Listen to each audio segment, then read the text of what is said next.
ಅಯೋಧ್ಯೆಯಲ್ಲಿ ಜನವರಿ 22ರಂದು ರಾಮಲಲ್ಲಾ ಪ್ರತಿಷ್ಠಾಪನೆ ಇದೆ. ರಾಮ ವೈಭವಕ್ಕೆ ಸಜ್ಜಾಗ್ತಾ ಇದೆ ಅಯೋಧ್ಯೆಯಲ್ಲಿ ಭವ್ಯ ಮಂದಿರ ನಿರ್ಮಾಣ ಆಗ್ತಾ ಇದೆ. ರಾಮ ಮಂದಿರದ ಪ್ರಾಣ ಪ್ರತಿಷ್ಠಾಪನೆ ಹಿನ್ನೆಲೆ ಬಿಗಿ ಪೊಲೀಸ್ ಭದ್ರತೆಯನ್ನ ಒದಗಿಸಲಾಗ್ತಾ ಇದೆ.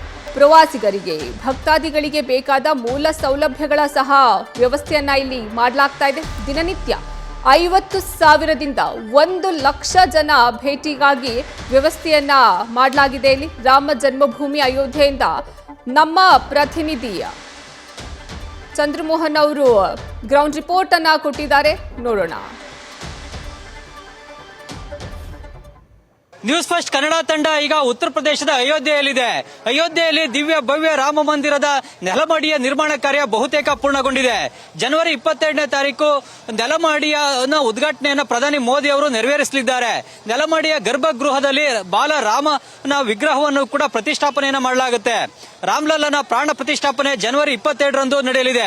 ಈ ಕಾರ್ಯಕ್ರಮದಲ್ಲಿ ದೇಶದ ಗಣ್ಯರೆಲ್ಲರೂ ಕೂಡ ಭಾಗಿಯಾಗ್ತಾರೆ. ದೇಶದ 5 ಲಕ್ಷ ಗ್ರಾಮಗಳಲ್ಲಿ ಈ ಕಾರ್ಯಕ್ರಮದ ನೇರ ಪ್ರಸಾರದ ವ್ಯವಸ್ಥೆಯನ್ನು ಕೂಡ ಈಗ ಮಾಡಲಾಗ್ತಾ ಇದೆ.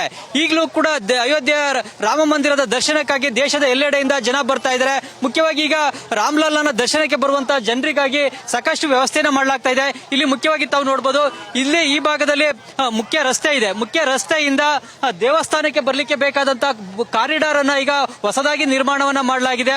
ಇಲ್ಲಿ ತಾವು ನೋಡಬಹುದು, ಹೊಸದಾಗಿ ಯೋಗಿ ಆದಿತ್ಯನಾಥ್ ಸರ್ಕಾರ ಇಲ್ಲಿ ಹೊಸ ಕಾರಿಡಾರ್ ಅನ್ನ ನಿರ್ಮಾಣ ಮಾಡಿದೆ. ಈ ಕಾರಿಡಾರ್ ನ ಮೂಲಕ ಜನ ರಾಮ್ಲಲ್ಲಾ ದರ್ಶನಕ್ಕಾಗಿ ರಾಮ ಮಂದಿರದಲ್ಲಿನ ರಾಮ್ಲಲ್ಲಾ ದರ್ಶನಕ್ಕಾಗಿ ಬರಲಿಕ್ಕೆ ಬೇಕಾದಂತಹ ವ್ಯವಸ್ಥೆಯನ್ನ ಮಾಡಲಾಗ್ತಾ ಇದೆ. ಪ್ರತಿನಿತ್ಯ 50,000ದಿಂದ 1,00,000 ಜನ ಅಯೋಧ್ಯೆಯ ರಾಮ ಮಂದಿರದ ದರ್ಶನಕ್ಕೆ ಬರ್ತಾರೆ ಅನ್ನೋ ಒಂದು ನಿರೀಕ್ಷೆನ ಇಟ್ಕೊಂಡು ಅವರಿಗೆ ಬೇಕಾದಂತಹ ಸೌಲಭ್ಯಗಳನ್ನ ಈಗ ಇಲ್ಲಿ ಕಲ್ಪಿಸಲಾಗ್ತಾ ಇದೆ. ಮುಖ್ಯವಾಗಿ ಇಲ್ಲಿ ಬಂದಂತಹ ಜನರನ್ನ ಎಲ್ಲರನ್ನು ಕೂಡ ಅವರ ವಸ್ತುಗಳನ್ನು ಇಡ್ಲಿಕ್ಕೆ ಬೇಕಾದಂತಹ ಲಾಕರ್ ಸೌಲಭ್ಯವನ್ನು ಕೂಡ ನೀಡಲಾಗುತ್ತೆ. ಇಲ್ಲಿ ಒಂದು ಚೆಕಿಂಗ್ ವ್ಯವಸ್ಥೆ ಕೂಡ ಇರುತ್ತೆ. ಸುಮಾರು 9,000ರಿಂದ 10,000 ಜನರಿಗೆ ಅವರ ಸಾಮಾನುಗಳನ್ನ ಲಾಕರ್ ನಲ್ಲಿ ಇಡ್ಲಿಕ್ಕೆ ಬೇಕಾದಂತಹ ವ್ಯವಸ್ಥೆಯನ್ನ ಮಾಡಲಾಗುತ್ತೆ. ಅದಾದ ಬಳಿಕ ಜನರು ಇಲ್ಲಿ ಮತ್ತೊಂದು ಕೌಂಟರ್ ಗಳನ್ನು ಕೂಡ ಮಾಡಲಾಗುತ್ತೆ. ಜೊತೆಗೆ ಚೆಕಿಂಗ್ ಪಾಯಿಂಟ್ ಗಳು ಕೂಡ ಇರ್ತವೆ. ಸುಮಾರು 16ರಿಂದ 20 ಗೇಟ್ಗಳ ಮೂಲಕ ಜನರೆಲ್ಲರನ್ನು ಕೂಡ ದೈಹಿಕವಾಗಿ ತಪಾಸಣೆಗೊಳಪಡಿಸಿ ಅವರನ್ನ ಮಂದಿರದ ಒಳಗಡೆ ಬಿಡಲಾಗುತ್ತೆ.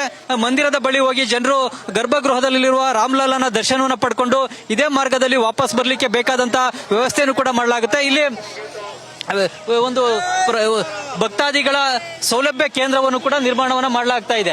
ಈ ಸೌಲಭ್ಯ ಕೇಂದ್ರದಲ್ಲಿ ಲಾಕರ್ಗಳ ಸೌಲಭ್ಯ ಇರುತ್ತೆ. ಅದಾದ ಬಳಿಕ ಅವರು ದೈಹಿಕ ತಪಾಸಣೆಗೆ ಒಳಗಾಗಬೇಕು. ಒಳಗಾದ ಬಳಿಕ ಅವರಿಗೆ ರಾಮ ಮಂದಿರಕ್ಕೆ ಹೋಗಿ ರಾಮ್ಲಲ್ಲಾ ದರ್ಶನವನ್ನು ಪಡೆಯಲಿಕ್ಕೆ ಬೇಕಾದಂತಹ ವ್ಯವಸ್ಥೆಯನ್ನು ಈಗ ಮಾಡಲಾಗ್ತಾ ಇದೆ. ಇಲ್ಲಿ ಕಳೆದ 1.5-2 ವರ್ಷದಿಂದ ತ್ವರಿತಗತಿಯಲ್ಲಿ ಅಭಿವೃದ್ಧಿ ಕಾರ್ಯಗಳು ನಡೀತವೆ. ಇಲ್ಲಿ ಈಗಲೂ ಕೂಡ ತಾವು ನೋಡಬಹುದು, ಜೆಸಿಬಿಗಳ ಮೂಲಕ ಒಂದು ಕಾರಿಡಾರ್ ಅನ್ನ ನಿರ್ಮಾಣ ಮಾಡುವಂತದ್ದು, ಜೊತೆಗೆ ಬೇರೆ ಬೇರೆ ಚಾವಣಿಯನ್ನು ನಿರ್ಮಾಣ ಮಾಡತಕ್ಕಂಥ ಕೆಲಸ ಇವೆಲ್ಲವೂ ಕೂಡ ತ್ವರಿತಗತಿಯಲ್ಲಿ ನಡೀತಾ ಇವೆ.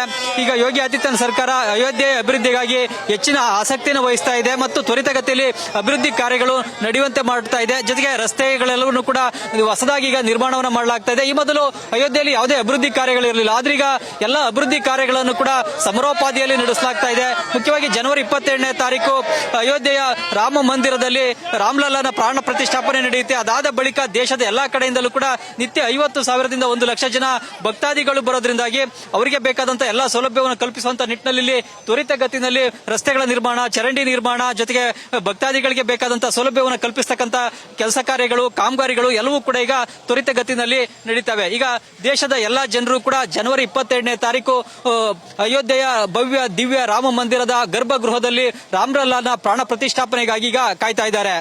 ಕ್ಯಾಮರಾಮನ್ ರಘು ಜೊತೆ Chandramohan, news first, Ayodhya. News first ನಿರ್ಭೀತಿಯಿಂದ ನಿಮ್ಮ ಪರವಾಗಿ.